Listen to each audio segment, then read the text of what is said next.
সুখী ভাবনা কাহারে বলে, সুখী যাতনা কাহারে বলে।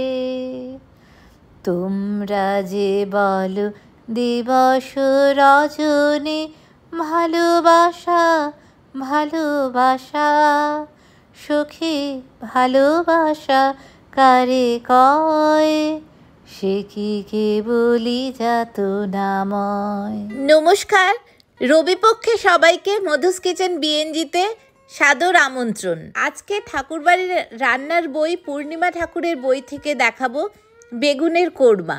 দেখুন কত রেসিপি আছে বইটায়। এর আগেও রবি ঠাকুরের পছন্দের গোয়ালন্দ স্টিমার কারি অথবা হেমকণা পায়েস আমি দেখিয়েছি। এত রান্নার মধ্যে আমি ভেবেছি বেগুনের কোরমাটা আপনাদের রান্না করে দেখাই। এই গরমে মনে হলো যেমন সোজা একটা রান্না আর তেমনি আরামদায়ক হবে। ঠাকুরবাড়ির রান্নাতে বেগুনগুলো এরকম লম্বালম্বি করে কাটা আছে। আমি দুরকম ভাবেই দেখাচ্ছি, এরকম লম্বালম্বি করেও কাটতে পারেন অথবা নর্মাল এরকম ভাবেও কাটতে পারেন। একটু মোটা রাখবেন, বেগুন ভাজাগুলো একটু মোটা মোটা হবে। ভালো করে জলে ডুবিয়ে রাখবো কিছুক্ষণ, তারপর জল ঝরিয়ে নেব। 1 টেবিল স্পুন নুন দিয়ে বেগুনটাকে খুব ভালো করে মেখে নেব। ভাজার জন্য সর্ষের তেল নিয়ে নিলাম, তেল গরম হয়ে গেছে। এবার বেগুনগুলোকে ভেজে নিচ্ছি।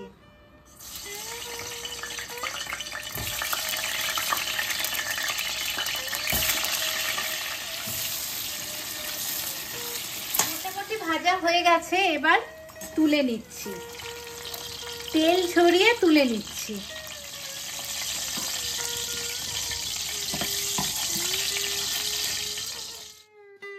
বাকি বেগুনগুলো ভেজে নিচ্ছি। এই বেগুন ভাজাগুলোরও তেল ঝরিয়ে তুলে নিলাম। সব বেগুন ভাজাগুলো তুলে নিলাম। এই বেগুনের কোরমা বানাতে মশলা লাগবে খুব কম। হিং লাগবে, আদা বাটা, হলুদ, লঙ্কা গুঁড়ো বলতে আপনারা কাশ্মীরি লঙ্কা গুঁড়োও দিতে পারেন। আর লাগবে অল্প সাজিরে গুঁড়ো আর একটু জয়িত্রী গুঁড়ো, নামে মাত্র একটু 1 চিমটি জয়িত্রী বা জাভিত্রী গুঁড়ো। এই মশলা ছাড়া লাগবে 2টো টমেটো, লাগবে 1 কাপ দই। এটা 200 গ্রাম মতো দই আছে। 1 টেবিল স্পুন আদা, 1 টিস্পুন হলুদ, 2 টিস্পুন মতো শুকনো লঙ্কা গুঁড়ো। অল্প জল দিয়ে ভালো করে মিশিয়ে নেব। মশলাটা সবসময় জল দিয়ে আমরা কেন গুলে দিই, তাহলে মশলাটা তেলে দিলে পুড়ে যাবে না। তাই জন্য অল্প জল দিয়ে ভালো করে একটা মিশ্রণ তৈরি করে নিচ্ছি। বেগুন ভাজার তেল থেকে 1 টেবিল স্পুন মতো তেল রেখে বাকি তেলটা তুলে নিয়েছি। এই 1 টেবিল স্পুন তেলে কোরমাটা সুন্দরভাবে হয়ে যাবে। তেল গরম হয়ে গেছে, এবার 1 টিস্পুন হিং এটাতে ফোড়ন দেব। হিংটা একটু ভাজা ভাজা হয়ে গেছে, 2-3টে তেজপাতা দিয়ে দিলাম। একটু গোটা গরম মশলা, এই এলাচ, লবঙ্গ, গোলমরিচ এগুলো একটু ফোড়ন দিলাম। 1 টেবিল স্পুন চিনি এর মধ্যে দিয়ে দেব। এবার এই আদা, হলুদ, লঙ্কা বাটার যে পেস্টটা, এটা এর মধ্যে দিয়ে দেব। খুব কম আছে এটা কষানো হবে। চিনিটা আগে দিলে একটা রংটা খুব ভালো হয়। 1 টেবিল স্পুন নুন দিচ্ছি। নুন আর চিনিটা একটু বেশি লাগছে কারণ টমেটো আছে, তারপর দই আছে, তো তাই জন্য মিষ্টিটাও একটু বেশি লাগবে, নুনটাও একটু বেশি লাগবে। টমেটো কুচিটা এর মধ্যে দিয়ে দিলাম আর ভালো করে মিশিয়ে দেব। টমেটোটা একদম নরম হয়ে যাওয়া অবধি রান্নাটা হবে। কম আছে, একটু ঢাকা দিয়ে রাখলাম, আস্তে আস্তে টমেটোটা নরম হয়ে যাবে। টমেটোটা একদম গলে গেছে, দেখুন পুরো পেস্ট হয়ে গেছে। এবার দইটা ঢালবো, কিন্তু দই ঢালার আগে একটা টিপস দিচ্ছি। যে কোনো সময় দেখবেন এরকম রান্নাতে দই দিতে গেলে অনেকেই বলে কমিয়ে দিতে, নয়তো দইটা ফেটে যাবে। কিন্তু আপনি কি করবেন, গ্যাসটাকে একদম বন্ধ করে দেবেন। গ্যাসটা একদম বন্ধ হয়ে গেল, কারণ কমালেও দই কিন্তু অনেক সময় ফেটে যায়। এবার এই দইটা আস্তে আস্তে ঢালুন আর মিশিয়ে দিন, খুব ভালো করে মিশিয়ে দিন। প্রথমেই দইটা ঢেলে যদি ফোটান তাহলে কিন্তু দইটা ফেটে যাবে। প্রথমেই আস্তে করে এই টমেটো আদার গ্রেভিটার মধ্যে দইটা দিয়ে দিলেন, দিয়ে খুব ভালো করে মিশিয়ে দিলেন। এবার গ্যাসটা জ্বালিয়ে দিচ্ছি আর গ্যাসটা একদম কম আঁচে রাখবো, তাহলে কি হবে দইটা আর ফাটবে না। কারণ অনেক সময় দেখবেন কম আঁচে দিলেও দইটা ফেটে যায়।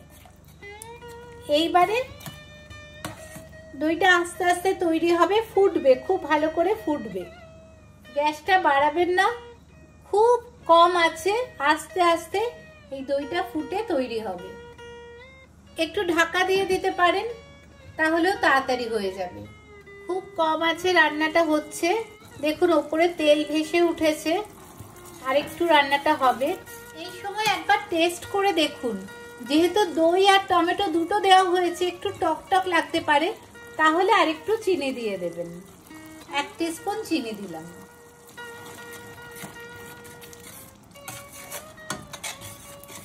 দেখুন কি সুন্দর একটা রং এসেছে, একটা অপূর্ব সুন্দর রং হয়েছে। গ্রেভিটা যখন মনে হচ্ছে একদম রেডি, অলমোস্ট রেডি, এখন বেগুন ভাজাগুলো এর মধ্যে দিয়ে দেবো। পুরো রান্নাটাই কিন্তু কম আঁচে হচ্ছে। এবার খুব আস্তে আস্তে বেগুনগুলোর ওপরে ঝোল দিয়ে দিন, কিন্তু দেখবেন বেশি নাড়াঘাটা করবেন না, তাহলে কিন্তু বেগুন ভাজা তো নরম, একদম ভেঙে যাবে। এইবার এখনো কিন্তু কম আঁচেই রান্নাটা হচ্ছে। এবার উপরের থেকে ঢাকা দিয়ে দিলাম, আরো 2-3 মিনিট রান্নাটা হবে, তাহলে বেগুনের ভেতরে ভেতরে ঝোলটা ঢুকে। রান্নাটা হচ্ছে, এই জাবিত্রিটা আমি সাজিরে গুঁড়োর মধ্যে হাত দিয়েই এরকম ভাবে গুঁড়ো করে করে নিচ্ছি। জাবিত্রি আর সাজিরের গুঁড়ো 2-3 মিনিট হয়ে গেছে। এবার ঢাকাটা খুলে দেখি কেমন হয়েছে। বাহ, দেখুন কি সুন্দর হয়ে গেছে।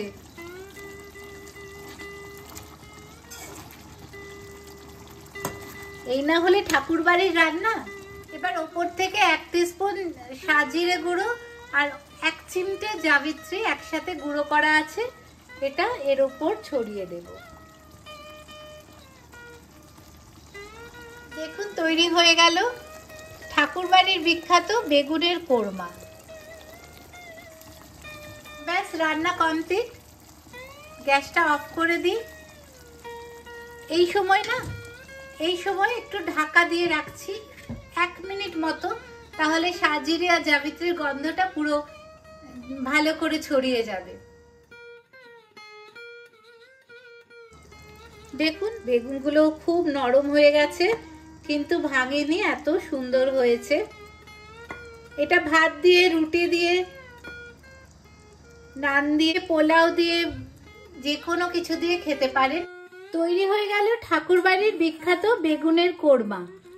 খেতেও যেমন সুস্বাদু, আর এই গরমে খুব তাড়াতাড়ি বানিয়ে ফেলতে পারবেন।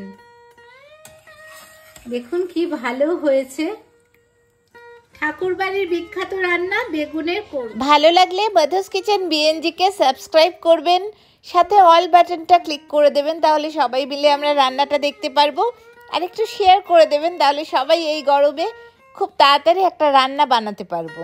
আমি অনেক সুন্দর করে কিছু প্লেলিস্ট করেছি, আপনারা দেখবেন। ডেসক্রিপশনেও কিছু রাখবো, এন্ড স্ক্রিনেও কিছু ভিডিও রাখবো, আপনারা দেখতে পারেন।